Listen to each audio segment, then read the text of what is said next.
Shalom, selamat malam Bapak Ibu semuanya. Shalom. Dan cukup banyak partisipan. Kita akan melanjutkan sesi daripada pemuridan kita, pembahasan kita. Dan sebelum kita mulai, mari kita berdoa terlebih dahulu. Bapak yang baik, bersyukur kembali bisa berfellowship dengan keluarga rohani di Jombang dan sekitarnya. Biar kiranya fellowship kami hari ini Tuhan menuntun, memberikan damai sukacita buat setiap kami, terlebih mengajar, mendewasakan, menguatkan setiap kami, terapi setiap Roh Kudus, biarlah tangan kuat kuasamu mengerjakan banyak hal yang luar biasa di kehidupan. Dalam nama Yesus kami bersyukur, haleluya, amin. Bapak Ibu semuanya, hari ini kita melanjutkan sesi berikutnya daripada perlengkapan senjata Allah. Minggu lalu kita belajar berkasutkan kerelaan untuk memberitakan Injil. Hari ini kita masuk kepada hal yang berikutnya, dalam segala hal pergunakanlah perisai iman. Dalam segala hal pergunakanlah perisai iman. Dan hari ini kita semua akan mendengarkan Bapak Pendeta Dr. Yosef Antonius yang akan berbicara, mengajar kita semuanya. Kemudian nanti pertanyaan apapun dipersilahkan. Itu dia. Baik, saya persilahkan. Shalom, shalom semuanya. Halo. Sahabat di Jombang. Iya. Ya, kita semua adalah pembawa kabar baik. Amin. Di masa badai pandemi ini. Tetap semangat, tetap sepakat, dan tetap sehati ya. Ya, beberapa orang sudah sangat familiar, ya, tapi juga mungkin apakah yang lain baru pertama kali ketemu, tapi semuanya menjadi sahabat kita semua. Oke, hari ini Pak Wahyu tiba-tiba bilang, sharing dikit ya Pak ya, katanya. Ya, ayo udah, ya, untuk kesempatan. Dari Efesus 6 ayat 16 ya. Efesus 6 ayat 16. Dalam segala keadaan, pergunakanlah perisai iman. Sebab dengan perisai itu, kamu akan dapat memadamkan semua panah api dari si jahat. Betul ya? Oke. Rekan-rekan semuanya, di dalam konkordansi yang ada, ya, kata perisai ini adalah sebuah sarana yang Tuhan percayakan buat kita. Ya, pada zaman peperangan dulu, kalau bicara tentang perisai dalam bahasa aslinya adalah sebuah awalnya dari sebuah kayu, sebuah papan yang ukurannya kurang lebih 120 cm tinggi dan lebarnya 60 cm. Beda dengan perisai sekarang ini ya.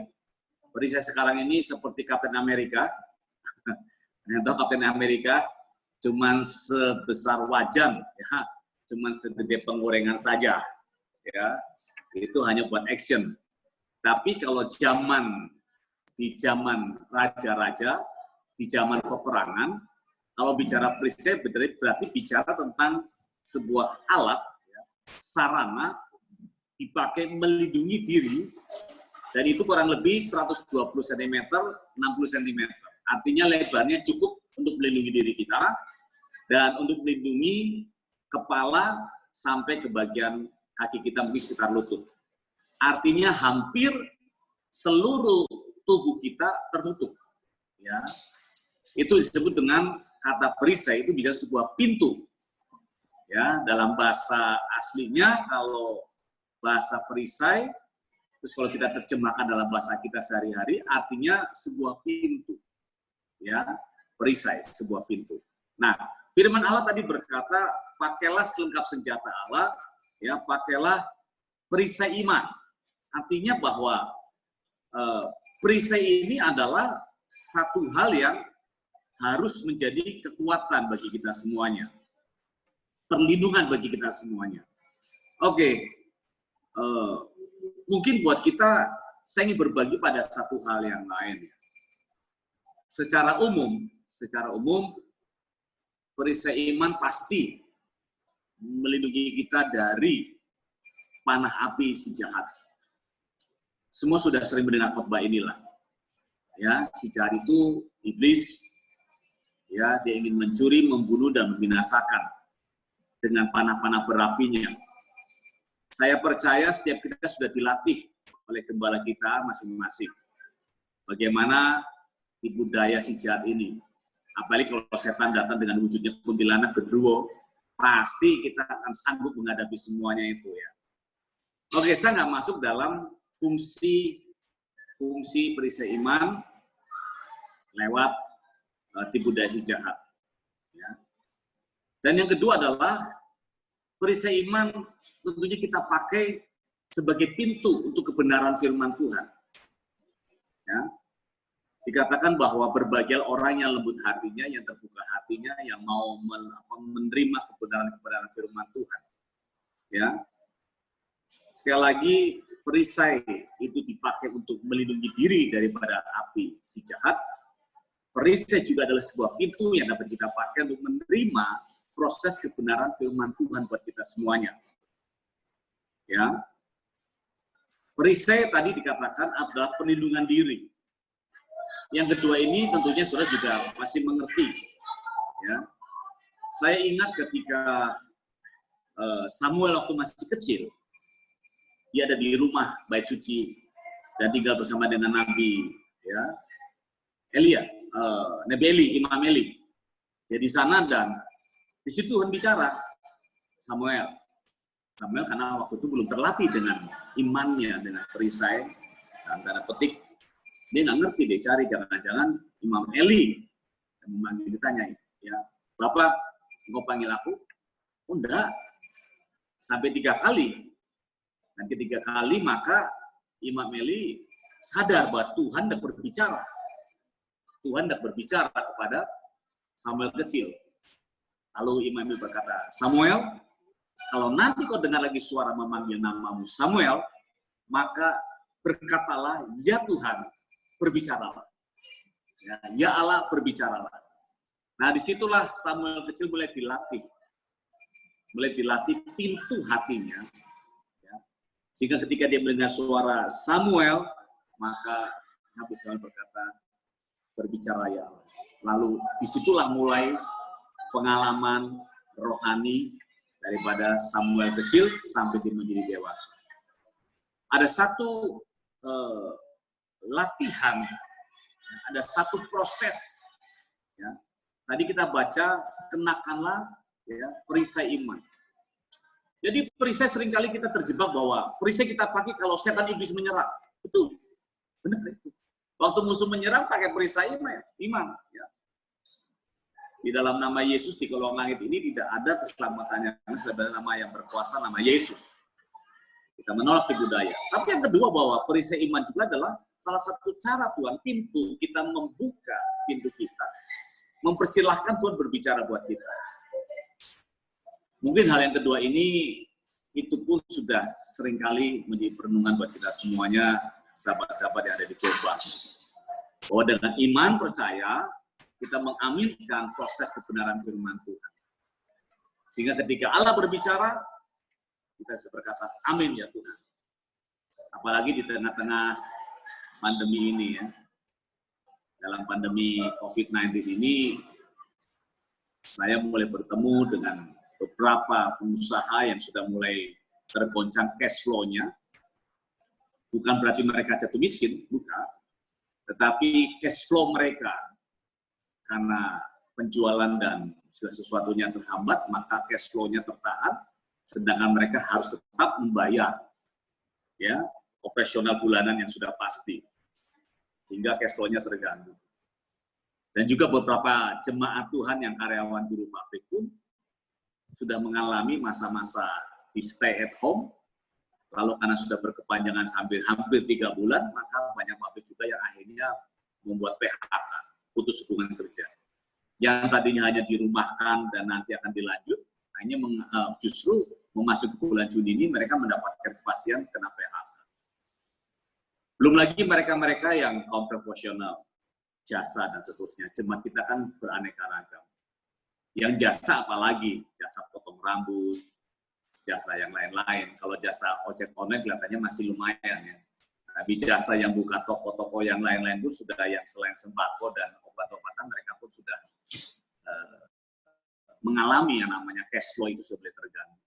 Dan kepada mereka-mereka ini, saya hanya katakan, percayalah akan firman Tuhan. Memang secara kasat mata, secara perhitungan kita di atas kertas sebagai seorang profesional, mengalami hal yang sama. Kita pun sebagai hamba Tuhan, gereja Tuhan sudah 9 minggu ya, sudah 9 minggu itu sudah 2 bulan, saudara. Gereja sudah tidak lagi mengadakan ibadah. Tapi puji Tuhan sampai hari ini saatnya di mana kita gereja di Kerawang membuka pundi-pundi kita dan setiap awal bulan kita mulai berbagi ya dengan peduli dengan mereka yang terdampak secara ekonomi, hanya meringankan. Puji Tuhan meringankan saja, memberikan sembako dan seterusnya. Ya, dan nanti awal Juni pun kita sudah mempersiapkan diri, seandainya nanti akan siap beribadah, kita pun akan memakai protokol pemerintah yang ditetapkan untuk distancing, tapi tetap boleh beribadah. Nah, ini kan semua adalah kita melihat bahwa secara fisik orang-orang yang terkena COVID dapat diselesaikan dengan baik dan cepat. Tapi dampak daripada fisik ini ada psikis. Secara psikologi banyak goncangan, dan ini ternyata lebih banyak orang yang sedang sakit mental. Kalau mau ngomong sakit jiwanya, kita dipikir orang gila. Padahal kalau kita bilang sakit jiwa, kita semua sudah mulai kena yang namanya sakit jiwa, mulai bosan di rumah, mulai kapan mau keluar, lalu kalau sudah keluar, ada uangnya atau tidak, kan? Orang-orang yang sudah terdampak seperti ini kan betul-betul sangat menghemat sekali. Puji Tuhan kalau kita masih dipelihara sampai hari ini oleh Tuhan. Ya, dan ingat, kalau boleh mengingatkan firman Tuhan dalam kitab Wahyu, anak-anak muda di Jombang, ya, kitab Wahyu sudah mencatat, ya, ketika secupat gandum sedinar, ketika 3 jeli sedinar, maka jangan kau rusakkan minyak dan anggur. Bicara minyak dan anggur itu nanti ada fungsinya. Perisai yang kita pakai itu di zaman peperangan, buat orang Israel, kalau kondisinya aman, biasanya perisai itu disimpan di gudang peperangan, gudang senjata. Tapi kalau sudah mulai musim perang raja-raja, maka ada musimnya di mana semua peralatan di dalam menara penjagaan, ya, kota di Israel itu kan biasa ada tembok, lalu ada menara pengintai. Nah, di dalam menara-menara ini itu disimpan senjata-senjata perang. Nah, disitulah salah satunya adalah perisai. Nah, kalau sudah mulai musim perang raja-raja, memang di sana ada musim perang raja-raja, maka peralatan senjata itu dikeluarkan, dan khususnya buat perisai itu harus di recovery, dikasih air, dikasih minyak, bahkan kadang dikasih tembaga, kalau untuk rajanya atau seorang panglimanya dilapisi emas, dan seterusnya. Nah, itu dikatakan minyak dan anggurmu jangan dirusak. Artinya di masa-masa sulit ini, roh Tuhan yang ada padamu dan sukacita dan sejahteramu jangan menjadi rusak oleh karena kekhawatiran. Ya, waspada boleh, berjaga-jaga boleh, tapi tidak boleh panik. Nggak boleh panik. Apapun yang terjadi, percaya pasti masih ada mujizat. Ya, sama seperti kita. Di Kerawang pun kami mengalami hal yang sama secara cash flow. Tapi sampai hari ini kita merenovasi gereja, kita berbagi dengan Satgas, peduli dan lingkungan-lingkungan. Ya, Tuhan cukupkanlah, berlebihan tidak, tapi Tuhan cukupkan. Ya. Itu yang kedua, ya, rekan-rekan semua yang di Jombang. Bicara perisai iman, bicara tentang sebuah pintu dalam hidup kita di mana tempat Tuhan berbicara dan meneguhkan iman kita. Amin. Yang bisa menangkap, angkat jempolnya. Di foto dulu. Oke, saya ambil yang ketiga, yang terakhir ya, nggak usah lama-lama ya. Cukup jauh kan Jombang, udah malam makin sepi di sana ya. Yang ketiga adalah perisai itu adalah sebuah pintu untuk diri kita. Ya, tadi saya katakan perisai yang pertama untuk melawan tipu daya iblis. Panah api iblis. Ini biasa dikhotbahkan. Semua bisa khotbah. Pakailah perisai imanmu. Ketika iblis datang menyerang. Dalam nama Yesus, ada kemenangan. Oke. Yang kedua, saya menambahkan bahwa perisai yang artinya adalah sebuah pintu perlindungan kita, di mana pintu tempatnya Tuhan berbicara buat kita. Amin. Ya. Dan yang ketiga adalah, tadi saya lagi sharing-sharing sama Pak Wahyu, bahwa hari-hari ini juga perisai seringkali dipakai untuk melindungi diri kita, tapi dalam tanda petik, yaitu untuk menjaga egosentris kita. Egosentris. Perisai itu harusnya adalah untuk membuat kita semakin, dikatakan pintu untuk kita membuat kita semakin lebih baik, lebih disempurnakan. Tadi dikatakan perisai itu 1,2 kali 60, pas untuk diri kita. Kita siap dibentuk, kita siap diajar. Karena saya lihat hari-hari ini banyak, bahkan mungkin termasuk seorang pendeta. Kalau hamba Tuhan udah pasti berkenan kepada Tuhan. Tapi kalau kita yang sudah punya jabatan pendeta, seringkali harus malu dengan diri kita sendiri. Karena terkadang jabatan pendeta ini malah ngisi-ngisi nih, soal. Nggak pas dipakai oleh seorang hamba Tuhan. Ya, bisa dibedakan ya, kependetaan dengan kehambaan. Kalau orang yang betul-betul hatinya hati hamba pasti pas di hadapan Tuhan. Tapi kalau orang yang hanya bangga dengan jubah pendetaannya, ini dia, saudara. Ya, ada dikatakan, apa sih yang sedang kau pakai hari ini untuk membangun? Dari kayu, perak, tembaga, atau dari emas? Apa sih yang kita pakai hari ini? Perisai apa yang kita pakai hari ini? Karena perisai itu macam-macam. Ada yang dari kayu, pada mulanya kayu. Lalu mulai dilapisi dengan kulit dan seterusnya. Lalu mulai dilapisi dengan tembaga. Bahkan untuk seorang pemimpin, seorang raja atau panglima itu kadang dilapisi dengan perak, dilapisi dengan emas. Kecuali Kapten Amerika ya. Itu tamengnya nggak tahu dari apa, saudara.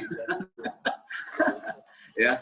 Tapi kita kembali pada firman Tuhan bahwa seringkali hari ini begitu banyak orang yang sedang jatuh dalam rasa insecure dengan dirinya, egoisme dengan dirinya, sehingga banyak orang yang menjadi kecewa terhadap pelayanan gereja atau terhadap pendeta dalam tanda petik. Tadi saya katakan kita semua adalah hamba Tuhan, amin. Kita semua hamba Tuhan. Tapi kalau bicara tentang pendeta, itu harusnya perisainya, tamengnya, atau pintunya harus pas. Kita harus mengalami satu pemulihan gambar diri yang pas. Saya percaya hari ini kalian semua adalah hamba-hamba Tuhan. Mungkin belum jadi pendeta ya, kecuali yang sudah terpanggil jadi pendeta. Ya, tapi kita semuanya hamba Tuhan. Mari pakai perisai imanmu pas untuk dirimu yang sudah mengalami pemulihan. HMC, Healing Movement Crusade, Healing Movement Camp. Kalau dalam pria sejati, ya siap menerima pemulihan, keterbukaan. Yuk kita mau terbuka. Ya, karena dalam kondisi seperti ini, saudara kita terus ya memfollow up hubungan, berrelasi dengan yang lain. Dan kami menemukan dalam tanda petik ya, hamba-hamba atau pendeta-pendeta yang akhirnya muncul di masa-masa sulit, muncul keasliannya. Ngerti ya? Muncul bagaimana egosentrisnya, muncul keakuannya. Ya, sampai kita sempat memberikan sebuah katakanlah sebagai sahabat mengingatkan dan bukan diterima dengan baik. Dia malah pakai tamengnya. Apa urusanmu? Ini urusan saya. Bla bla bla bla bla. Padahal di masa-masa sulit seperti ini kita saling mengingatkan, jangan sampai salah. Ya. Nah ini saudara bahwa ketika semuanya baik-baik saja, orang nggak kelihatan siapa dirinya. Tapi di masa-masa sulit inilah orang akan bisa melihat siapa dia dan siapa kita. Makanya dalam kitab Roma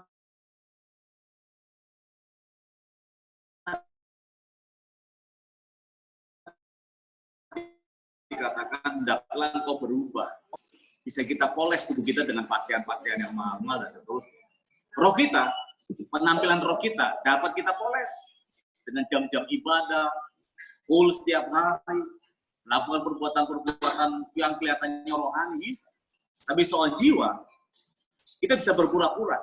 Tapi pada akhirnya, di masa-masa sulit, kedewasaan jiwa, kematangan mental, saya bicara mental, psikis, itu kan teruji.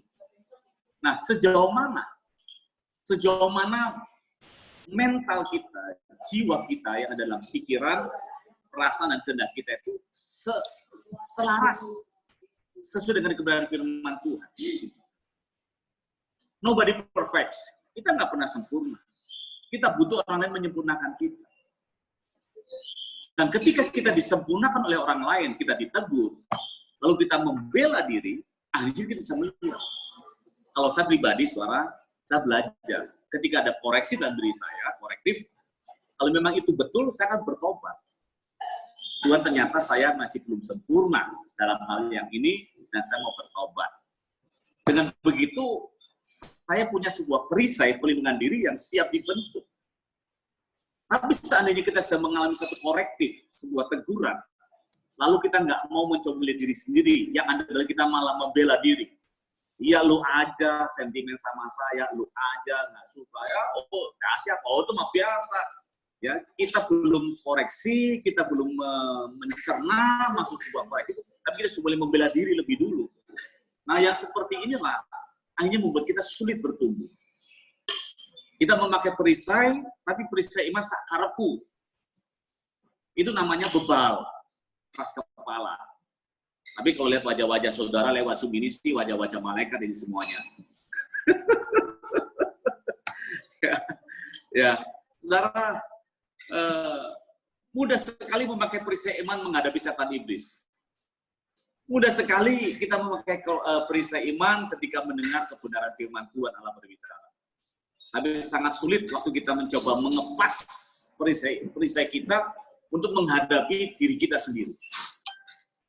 Kita tahu kok, setiap orang kalau lembut hatinya, dia sadar. Ketika ada masukan atau sebuah kejadian, dan itu Roh Kudus menemplak kita, saya percaya orang yang baik hatinya, orang yang terbuka hatinya, tanpa ditegur pun dengan keras, maka perisai itu pintu masuk. Oh, ternyata aku belum begitu matang secara jiwa. Oke? Tubuh jasmani Anda bisa matang. Anda bisa potong rambut dengan model apa seperti Anda ingini, Anda beratur dengan baik bisa. Rohani Anda bisa matang dengan jam-jam ibadah yang Anda tekuni. Minggu ibadah, Rabu, KTM, Jumat, tapi kematangan jiwa hari-hari ini. Itulah yang dikatakan dalam kitab Wahyu. Hari-hari semakin jahat. Zaman sekarang berjagalah. Lihat dunia bergelora.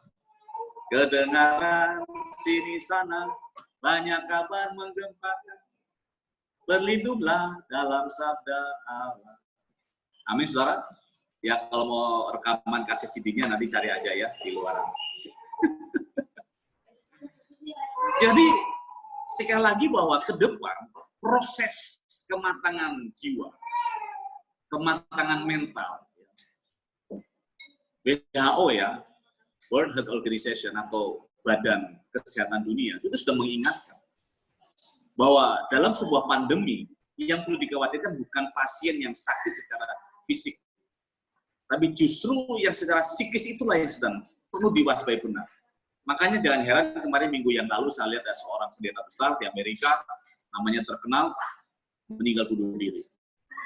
Ya, untuk sementara beritanya baru bunuh diri, switch. Ya. Apa sebabnya kita belum tahu kan. Dia seorang pastoral, dia seorang pastor, dia seorang pendeta, dan dia pegang departemen pastoral konseling. Anda bisa bayangkan, seorang yang melayani pastoral konseling itu harus matang jiwanya. Dia bisa berdamai dengan pikirannya, dia tahu siapa apa yang di dalam perasaan dan kehendak. Tapi orang tersebut hanya mati meninggal bunuh diri. Saya nggak tahu, tidak menyalahkan, karena kalau bicara jiwa itu sangat kompleks. Ya, spiritual tinggal dengan Tuhan. Secara jasmani dengan sosial yang terdekat. Tapi kalau jiwa itu bicara di dalam. Di dalam. Itu dikatakan dalam orang tertawa ada tangisan.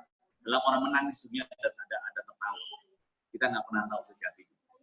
Ya, makanya dikatakan hati yang gembira adalah obat, tapi kalau semangat yang sudah padam mengeringkan tulang. Antara tertawa dengan mengeringkan tulang, kita nggak pernah tahu.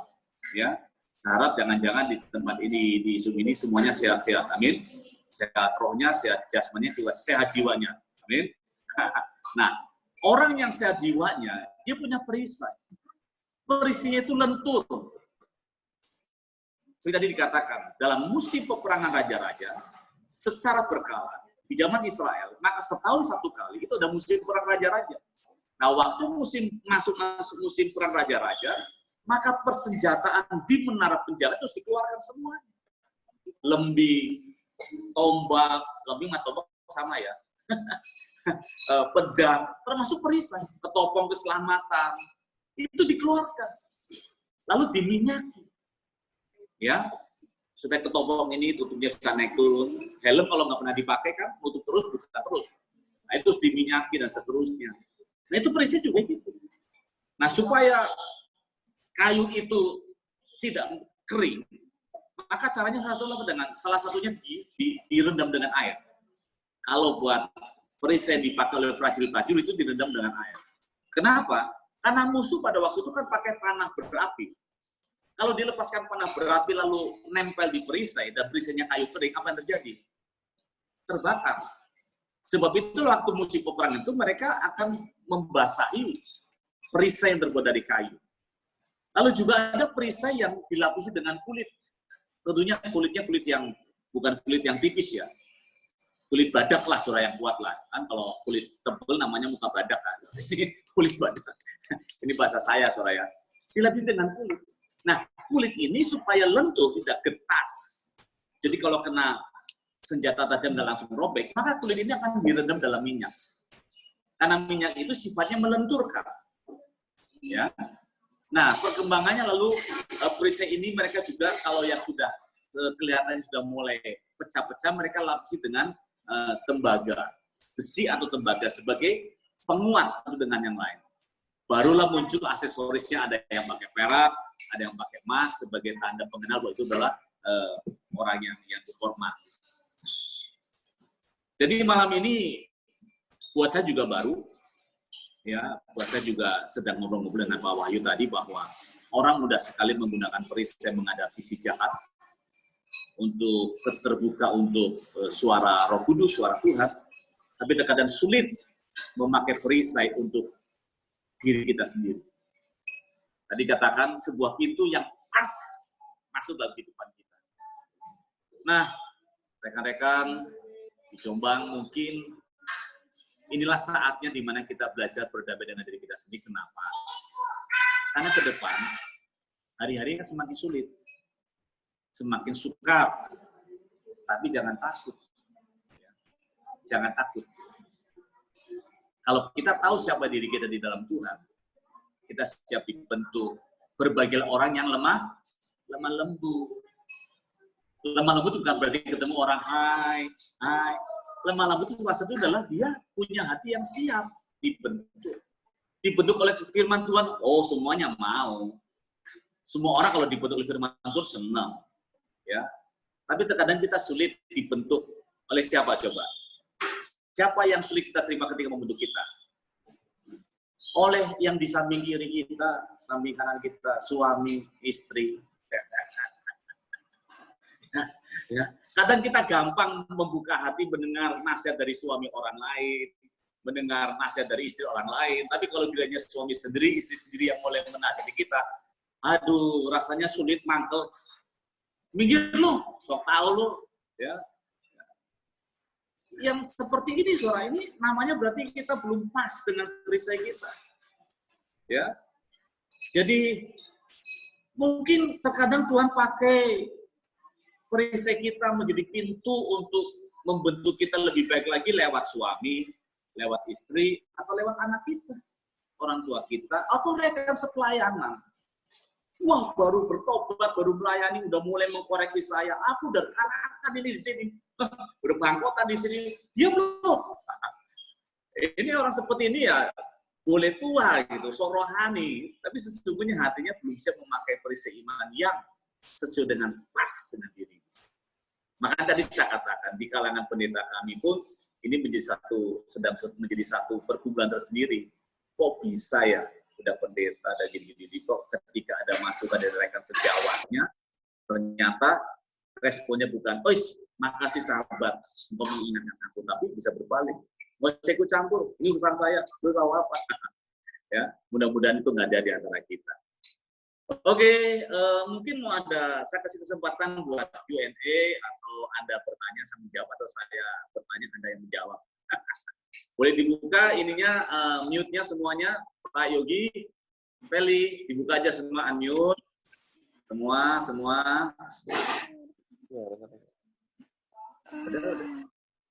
Oke. Siapa dulu yang mau feedback? Ayo kasih feedback.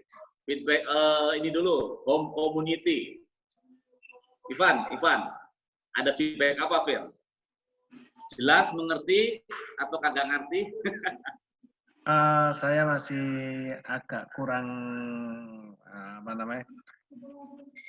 kurang paham tadi yang ketiga tadi, yang perisai dipakai untuk melindungi diri dari egois diri kita. Pahamnya sih paham, cuman begini, kadang-kadang yang dihadapi begini ya, pada waktu saya terima saran dari orang lain nih, hari ini kan kita terima firman dari Pak Anton, saya berterima kasih buat koreksi. Nah, tips-tips apa yang bisa membuat kita ini kalau bisa terima masukan dari samping kiri kanan ini, kadang-kadang ya boleh dibilang gini lah, cepet terbawa emosinya kalau yang ngasih saran itu yang samping. Lah boleh kasih tips bagaimana supaya kita bisa lebih rendah hati lagi untuk terima saran dari kawan-kawan terdekat kita lah. Kadang-kadang kan gini kan, mungkin waktu bekerja ya, saya kan bekerja. Saya menggeluti bidang pekerjaan saya sudah puluhan tahun. Masuk istri saya belum terlalu lama. Begitu kasih masukan, terkadang ya memang refleksnya gini, gua sama lu masih laman saya, kok lu yang kasih saran sih? Nah, itu tipsnya bagaimana supaya kita bisa lebih menekan egoisnya kita itu loh. Oke. Kita berbagi aja ya, sharing live ya. Saya sudah menikah 31 tahun ya. Saya menikah 31 tahun, 9 Januari 89. Catat ya, 8 Januari. 8 Januari saya menikah ya, dicatat. Tadi saya sudah sempat singgung bahwa lemah lembut. Lemah lembut itu bukan bicara tentang orang yang tinggi mas, ya itu bagus. Tapi lemah lembut itu yang dilamin. Ego kita harus punya sikap yaitu lembut. Siap dibentuk, bukan lemah ya. Lemah namanya pesimis, tapi lemah itu siap ditentur gitu. Dan kita nggak bisa hidup sendiri. Ya, kita selalu harus siap membuka. Ya. Dalam kan ada moto ya, keterbukaan adalah awal daripada sebuah pemulihan. Ya kan, keterbukaan. Nah, lemah lembut itu artinya salah satu adalah hati yang siap, yang terbuka, menerima masukan. Nah, tadi saya sudah kasih kata kunci. Yang pertama, setiap kali kita menerima masukan dari siapapun juga, yang pertama adalah kita jangan langsung membangun tembok. Jangan langsung berkata, gue lebih ngerti. Sikap yang terbaik adalah ketika menerima masukan, kita mencoba untuk mencerna apa sih yang dia maksud. Ya, walaupun kita punya pengalaman. Hasilnya kan adalah dua. Salah, saya benar. Atau dia benar, saya yang salah. Atau ternyata dia melengkapi. Silakan aja. Ketika kanan kiri kita suami dan istri memberikan sebuah masukan, yang pertama adalah dia salah menilai, atau dia benar menilai, atau ini sebuah kelengkapan kita. Melengkapi kita. Ini Pak. Ya, hai, istri Nyonya Ivan. Ya. Karena yang kita hadapi adalah suami istri, yang adalah rekan kita, sampai seumur tua kita, sampai matinya kita. Coba, memang kita wajib saling melengkapi.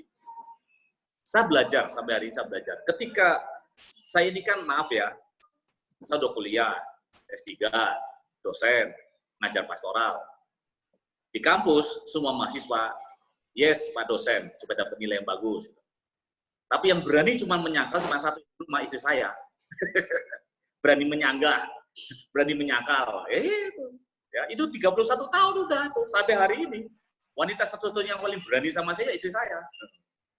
Tapi saya selalu menghadapinya dengan tadi. Mungkin dia benar, saya salah.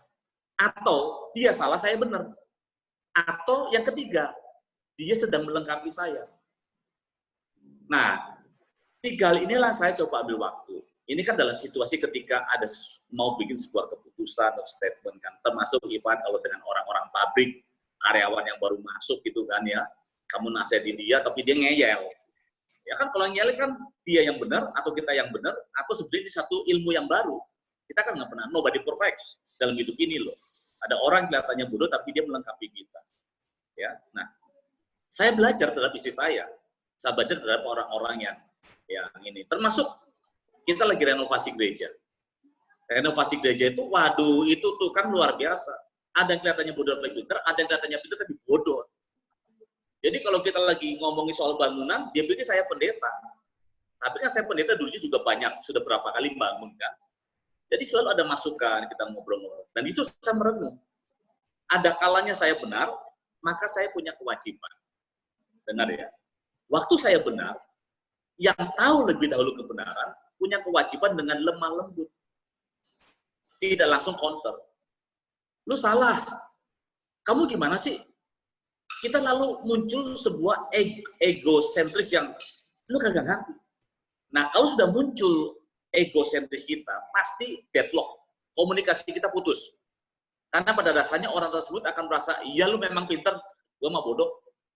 Begitu. Dia langsung kan deadlock. Jadi alangkah bagusnya pertama kalau kita benar, ketika menerima masukan kita benar, ambillah waktu sebentar untuk mendengar.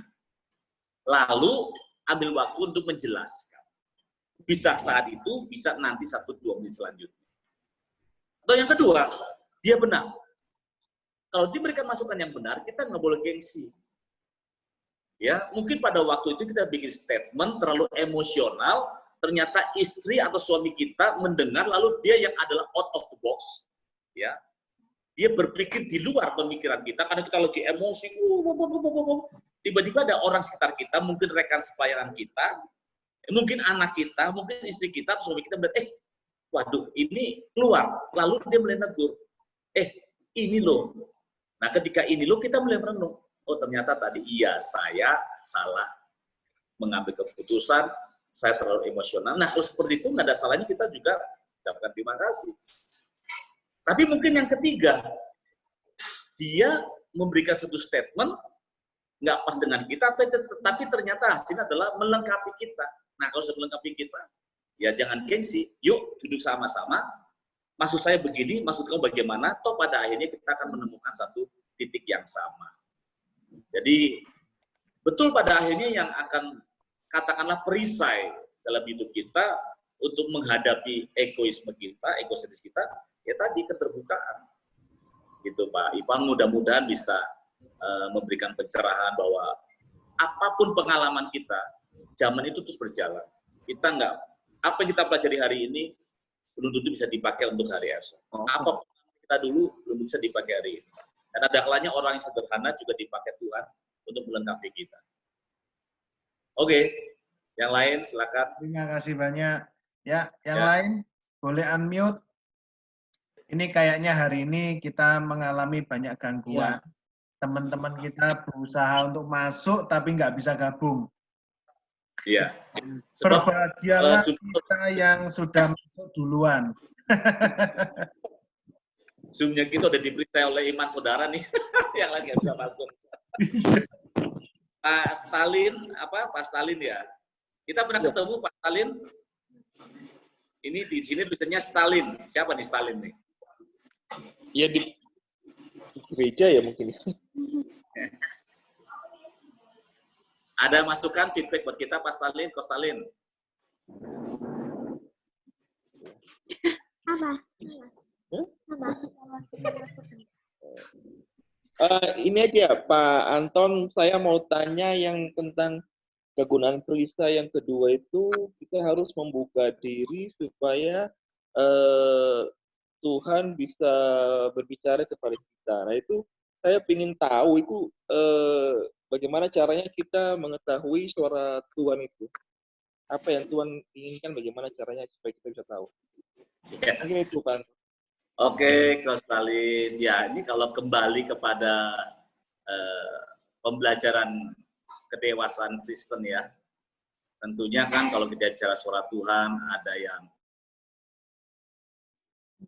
saya lebih suka kalau belajar dengan suara Tuhan itu yang memakai Alkitab yang kita punya. Atau sekarang sudah ada di Holy iPad kita atau di Holy Android kita ada kebenaran firman Tuhan di sana. Ya kalau bicara tentang bagaimana mendengar suara Tuhan, maka tidak ada hal lain kita mempersiapkan waktu kita, mesbah pribadi kita dengan Tuhan, jam-jam pribadi kita. Mungkin di pagi hari, mungkin di malam hari, atau jam pribadi kita membaca firman Tuhan. Kalau memang perlu, kalau memang belum bisa membaca satu perikop, 10 ayat atau satu pasal dan kita nggak sanggup mencernanya, Anda boleh mengambil satu ayat tapi dicerna dengan baik. Tapi biasanya kan pemula. Seperti contoh saya setiap hari membaca kitab Amsal, satu pasal, tapi saya ambil satu ayat yang saya akan share untuk sahabat-sahabat saya. Dan satu ayat ini saya akan coba untuk mencerna, dan saya mendapatkan apa, dan saya akan bagikan itu. Jadi walaupun satu ayat, tapi itu betul-betul rema. Jadi kalau tadi dikatakan oleh Kostalin, bagaimana mendengar suara Tuhan?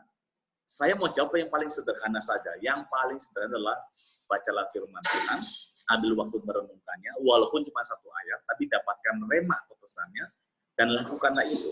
Nanti selanjutnya kita akan terbiasa Tuhan mendengar Tuhan bicara. Lewat firman Tuhan, lewat kejadian lingkungan yang terjadi, apapun yang terjadi, bahkan yang paling spiritual adalah kita langsung mendengar secara audible atau mendengar di telinga suara Tuhan sendiri. Puji Tuhan, ya saya sampai hari ini belum mendapatkan kesempatan langsung mendengar suara Tuhan di telinga. Tetapi kalau suara Tuhan bicara lewat firman Allah, suara Tuhan bicara lewat kejadian apapun juga, dan itu benar-benar kalau Tuhan kenapi, saya bersyukur untuk suara-suara seperti itu. Terima kasih, Kostalin. Mudah-mudahan kita akan belajar ke sana. Oke, nanti ada Ko Wahyu bisa dilanjut ya. Ini dulu yang lagi sendirian nih, Ko Vincent. Ko Vincent. Hey. Ya. Rasanya kita pernah ketemu Ko Vincent ya? Iya, waktu itu jemput di apa tuh namanya Kayu Manis kalau tidak salah, Pak Anton. Iya, di resto ya. Asik. Iya, ya. Iya di resto. Oke. Mana Nyonya? Nggak kelihatan. Nyonya lagi sikat gigi kayaknya. Iya. Oke, ada pertanyaan sebelum terakhir ke Yogi.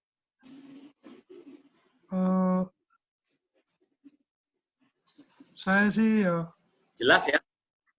cukup jelas ya, cuman yang sulit itu menundukkan hati lemah lembut itu, punya hati yang lemah lembut. Kadang-kadang kalau telinganya, Egois. ya itu. Nyari uban. Itu. Ya, makanya ada pertemuan malam ini, ada Zoom, ada pemuritan, yang gunanya saling membentuk. Saya bicara ini bukan berarti saya sudah sempurna, justru saya lagi sharing dengan Pak Wahyu, bagaimana sih ya kita seperti ini kita belajar bersahabat dengan diri kita, dengan kejiwaan kita. Mungkin orang lain melihat diri kita nih, kok yang ngono, neng ngono ya jok ngono. Kita ya di proses lingkungan kita. Oke, terakhir mungkin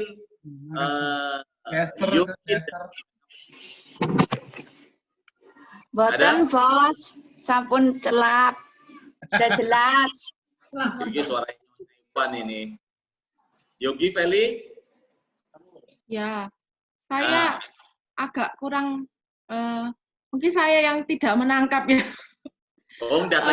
Bagaimana cara punya, maksudnya kan kita berbicara tentang perisai iman ya. Bagaimana cara kita itu, maksudnya betul, contohnya kita menggunakan perisai iman itu dalam kehidupan sehari-hari itu gimana maksudnya? Aplikasinya gitu loh. Perisai iman itu waktu kita sedang bagaimana? Itu tadi kan kegunaannya saya nangkep sih. Terus aplikasinya yang saya bingung. Ya, kalau kita sadar ya bahwa kita ini yang namanya berjalan bersama dengan Tuhan itu bukan dibatasi oleh sebuah waktu. Berjalan bersama Tuhan itu artinya setiap hari 24 jam. Ya, setiap hari 24 jam. Artinya sejak kita buka mata dari pagi hari dan sampai kita akan tidur malam hari, bahkan saat tidur sekalipun, kita selalu ada di dalam rencana Tuhan, maka kita akan mengaplikatifkan semua yang kita pahami akan firman Tuhan, yang kita renungkan tadi. Kita belajar mendengar firman Tuhan, kita mengaplikasikan ya, apa-apa yang kita baca, apa-apa yang kita renungkan. Apalagi kalau ada situasi yang spesial. Tadi kita konteksnya hari ini adalah tiba-tiba ada orang yang ngeyel ya, tanda petik tadi Pak Ivan udah memulai kita, Pak, gimana yang ngadepin orang yang ngeyel? Nah, aplikasinya adalah menjadi tenang. Karena kan terkadang tadi saya bilang, kita tahu kebenaran, kita benar, orang ini ngeyel. Maka biasanya muncul adalah ego kita. Marah, kesel, jengkel. Maka tadi saya bilang, terkadang kita mudah mendengar orang lain berkata dalam diri kita daripada orang samping kita. Karena kita pikir dia udah ngerti siapa kita. Padahal belum tentu loh orang yang samping kanan kiri kita sangat mengenal kita. Jadi kalau aplikasinya gimana Pak? Aplikasinya belum tentu orang itu menyampaikan sebuah, katakanlah sebuah permasalahan dari diri kita itu dia benar atau dia salah. Nah aplikasinya tadi sampai hari ini bahwa perisai itu bagikan sebuah pintu untuk masuk dalam kehidupan kita. Nah, ketika ada orang menyampaikan sesuatu, katakanlah sebuah kritikan. Kritik itu kan baik dan tidak, tergantung maksud dan tujuannya. Ya kita tadi, lemah lembut artinya adalah, oke, aku dengar, aku catat. Lalu kita merenung dulu. Bisa 1 menit, bisa 1 harian. Merenung gitu tuh. Kok orang itu ngomong begitu ya tentang diriku ya? Kenapa ya? Nah, ada sebuah cerita ya. Ada anak muda di kita. Dulunya dia cuma sales bangunan. Akhirnya dia keluar dari sales bangunan, sepi, dan non-job, nggak punya kerjaan. Akhirnya datang kepada kita, lalu kita berdoa. Saya mulai arahkan sesuai dengan kemampuan dia, saya seorang marketing material. Lalu saya bilang, yuk buka kios kecil-kecilan, toko material. Dan saya kenalkan dengan distributor-distributor, dan dimulai dengan satu hal yang kecil. Nah, dari nol, lalu akhirnya dalam kurang lebih 1 atau 2 tahun itu menjadi toko yang besar. Nah sekali waktu dia ke gereja ketemu saya, Pak, kok sekarang saya khawatir ya Pak ya, nggak tenang seperti dulu, kenapa? Ya kalau pergi jauh, misalkan mau pelayanan malam, segala macam, seringkali khawatir dengan toko. Barang-barang sudah banyak, gimana kalau kemalingan, gimana kalau terjadi kebakaran, oh segala macam Pak, saya khawatir. Terus saya bilang gini, ini karena mau ibadah ya, jadi karena mau ibadah, tiba-tiba dia nanya, senyeletuk aja. Kenapa kamu khawatir? Dulunya kamu punya apa? Dia bilang, saya nggak punya apa-apa. Loh, sekarang kalau toko kamu sampai kebakaran lah sekalipun, habis ludes. Kamu kan kembali seperti dulu nggak punya apa-apa. Tuh dulu nggak punya apa-apa juga kamu hidup kok. Kenapa kamu justru khawatir? Selesai, saya naik pintar. Apa tahu terjadi? Dia pulang. Nah, beberapa waktu kemudian, mungkin sebelum 2 bulan, baru dia datang lagi, Pak, saya mau ketemu Pak Anton dan saya minta ampun, Pak. Ampun kenapa? Waktu Pak Anton ngomong, kenapa kamu jadi khawatir? Dari nggak ada jadi ada, sekarang kalau nggak ada kamu jadi khawatir, saya marah. Dia bilang, saya marah sama Pak Anton. Pak Anton harus sebagai seorang gembala, menghibur saya dong. Jangan khawatir, jangan takut, Tuhan pelihara. Kok Pak Anton jawabnya, kalau sekarang kamu nggak ada, kenapa kamu khawatir? Dia tersinggung egoisnya. Karena tidak menjawab sesuai kebutuhan dia. Dia pengennya tuh dihibur. Tapi waktu itu saya ngomongnya gampang. Dulu kamu ketemu saya 0. Lalu sekarang kamu jadi seseorang. Kenapa kalau dinolkan lagi kok kamu jadi khawatir? Dan itu belum terjadi.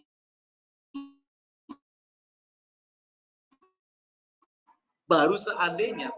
Nah, di sini begitu, betul. Kan dulu dia nggak punya apa-apa dan tetap hidup dan baik-baik saja. Kenapa sekarang jadi khawatir? Dia ketemu saya, dia minta maaf, padahal saya nggak ngerti kan. Kalau dia minta didoakan, dan sekarang tokonya bukan cuma satu, sudah jadi 2. Maju dan diberkati Tuhan. Nah, ini kan salah satu bahwa ketika seseorang dia pakai perisai hanya untuk menyenangkan dirinya sendiri, dia cari pendeta, mau cari komentar orang yang menyenangkan dirinya sendiri.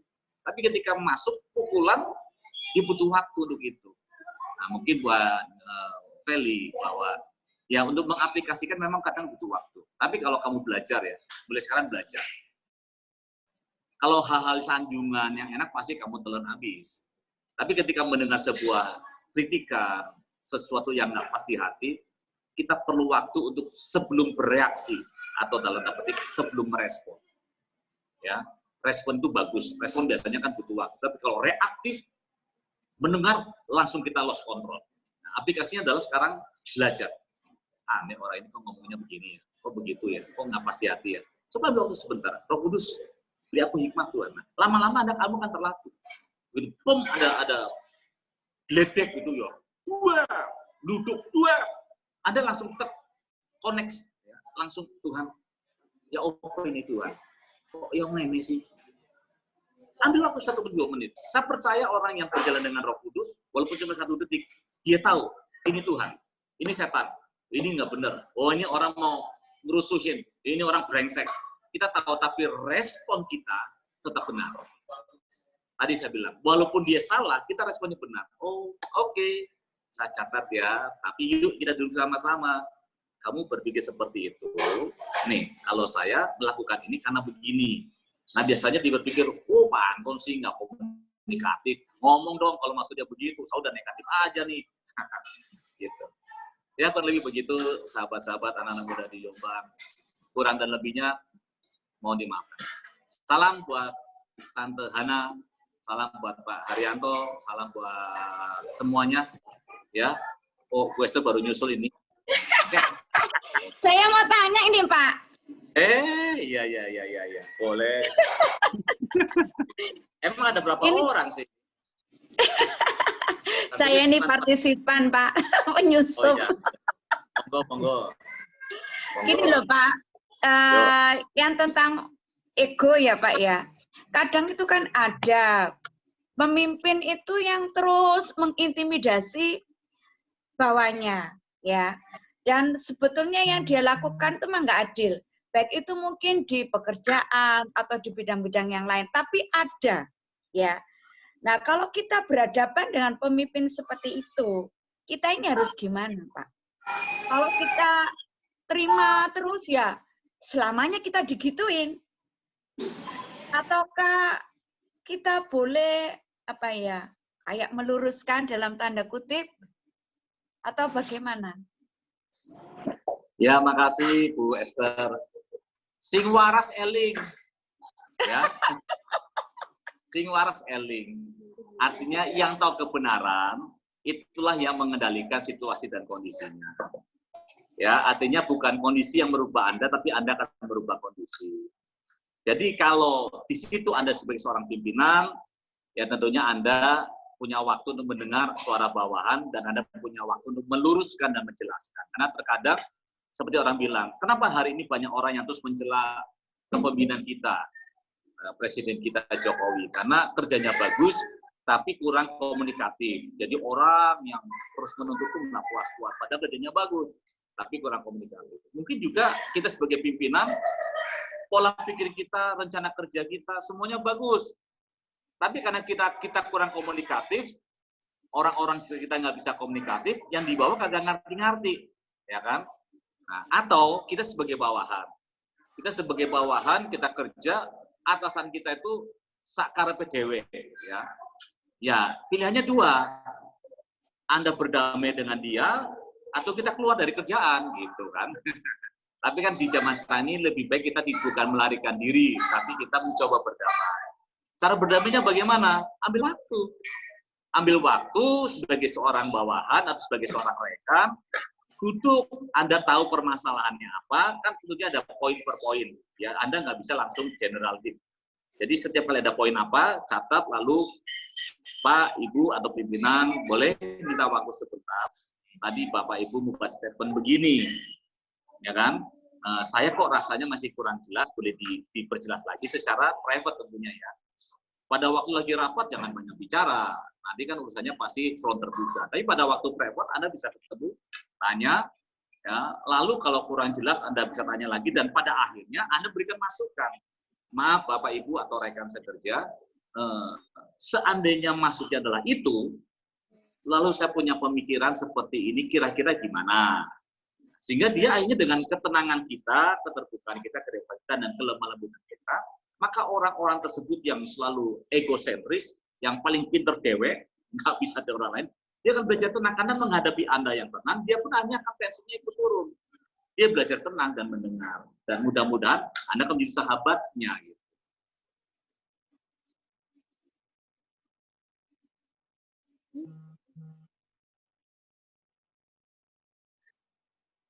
Ya, seperti biasa, 8:30 itu adalah kawasan bebas sinyal bagi Kerawang.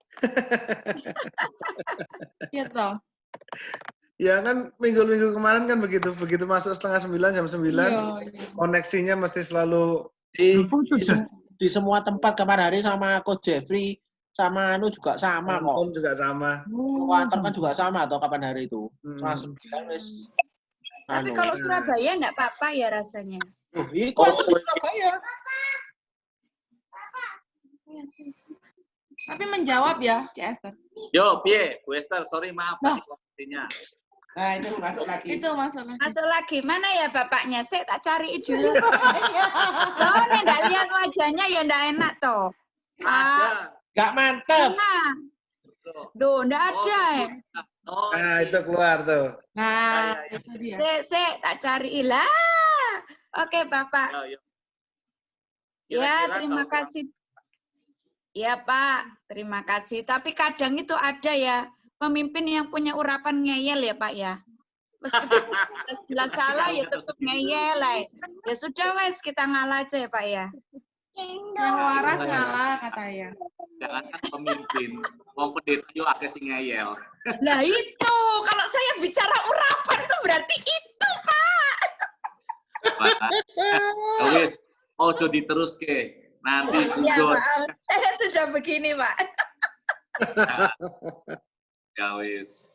Gimana? Ada lagi masukannya? Ya sudah. Terus Nancy. Enggak. Oh, ada Mbak. Ini katanya nih ada Lisa. Mami. Lisa itu Mami. Mami Oh iya. Lisa. Tani istrinya siapa sih itu? Pak Arianto bukan ya? Bukan. Tuh. Mami saya. Mami jasmani saya. Feli. Ibu kandung. Oh, ada yang lain, ada 8. Yowis, segitu aja. Terima kasih ya. Terima kasih Ya. banyak. Terima kasih, Pak. Terima Tuhan kasih. berkati. Kita doa dulu ya. Bapak Surgawi, kami percaya pembelajaran tentang mengenakan selengkap senjata Allah, perisai iman pada khususnya. Kami tahu bukan hanya sekedar menghadapi tipu daya iblis, bukan sekedar untuk mendengar setiap kebenaran firman Tuhan, tapi juga bagaimana mengalahkan egoisme, egosentris diri sendiri ketika kami ada di tengah-tengah lingkungan kami. Belajar lemah lembut, belajar mendengar, dan semakin memperbaiki diri, semakin mengimprove, semakin memaintenance dalam iman percaya kami. Ucap syukur pada anak-anak muda, keluarga muda yang ada di Jombang, berkati gereja Tuhan di mana mereka ada, berkati Tuhan orang-orang tua rohani mereka di sana, dan juga memberkati kami semua yang menjadi sahabat-sahabat bagi di Jombang. Hamba memberkati semuanya di dalam nama Yesus. Haleluya. Amin. Amin. Shalom. Terima Terima kasih kasih. banyak. Tuhan Yesus memberkati. Terima kasih. Oke, Bapak Ibu.